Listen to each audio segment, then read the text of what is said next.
Bonjour à tous, cette vidéo traitera d'un sujet qui me tient particulièrement à cœur.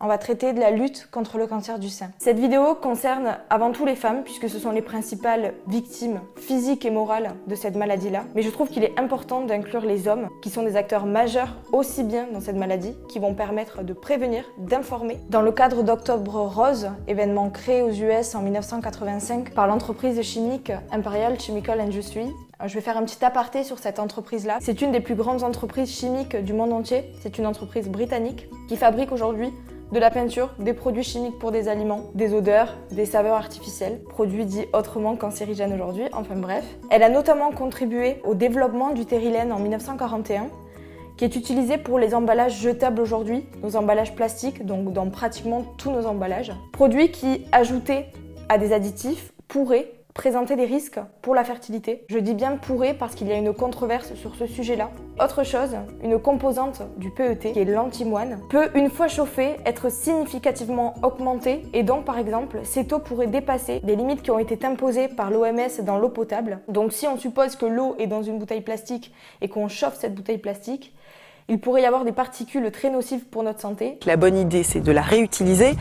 Pas forcément, en réalité on sait que ces PET, c'est des plastiques très particuliers, ne sont pas faits pour être gardés et les médecins considèrent qu'ils relarguent de l'antimoine, surtout s'ils sont chauffés dans nos voitures. Mais cette même entreprise britannique-là, dans les années 40-50, s'est lancée dans les activités pharmaceutiques. Ces laboratoires ont notamment développé ce qu'on appelle le tamoxifène, qui est un médicament utilisé pour guérir le cancer du sein. En France, c'est par l'initiative aussi d'une entreprise privée, une entreprise de cosmétiques qui est Estée Lauder, qu'Octobre Rose s'est développé. Le mois d'octobre incarne la communication destinée à sensibiliser au dépistage du cancer du sein. Il permet aussi de récolter des fonds pour la recherche médicale. Chaque année, une femme sur 8 est touchée par le cancer du sein. Or, s'il est décelé rapidement, 9 femmes sur 10 peuvent être guéries du cancer du sein. Cela dit, le cancer métastasique, qui touche environ 15 à 20% des femmes en France, ne se guérit pas encore.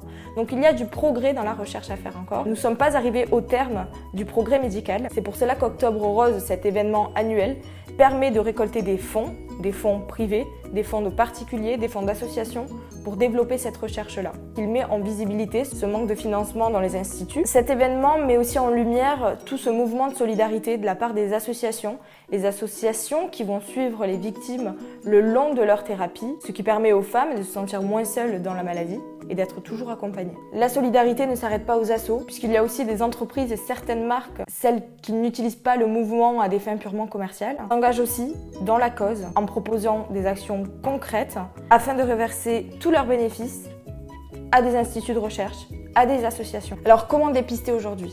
Nous pouvons dépister par l'autopalpation, c'est-à-dire ça va permettre par le toucher de voir si dans le sein nous n'avons pas une grosseur qui ne serait pas normale. Les femmes peuvent aussi et doivent consulter régulièrement leur médecin généraliste. À partir de 50 ans, on préconise aux femmes de faire une mammographie. C'est un examen médical qui est plus élaboré, environ tous les 2 ans, et c'est la méthode la plus efficace pour dépister un cancer du sein. Et enfin, pour les femmes à risque, on préconise un dépistage annuel avec une mammographie et un IRM. Pourquoi des femmes à risque? Ça peut être des femmes qui, dans leur famille, ont eu des personnes sujettes à cette maladie-là. Quel est le but du dépistage? Le but du dépistage, c'est de déceler le plus rapidement possible et donc plus vite la patiente sera prise en charge, plus vite elle sera guérie. Le dépistage baisse considérablement la mortalité. Cette vidéo est à présent terminée. Je ne vous dis pas aujourd'hui, j'espère qu'elle vous aura plu, puisque c'est ma manière à moi de m'engager politiquement dans une cause qui me tient particulièrement à cœur, qui a une importance colossale, puisque plus tôt le dépistage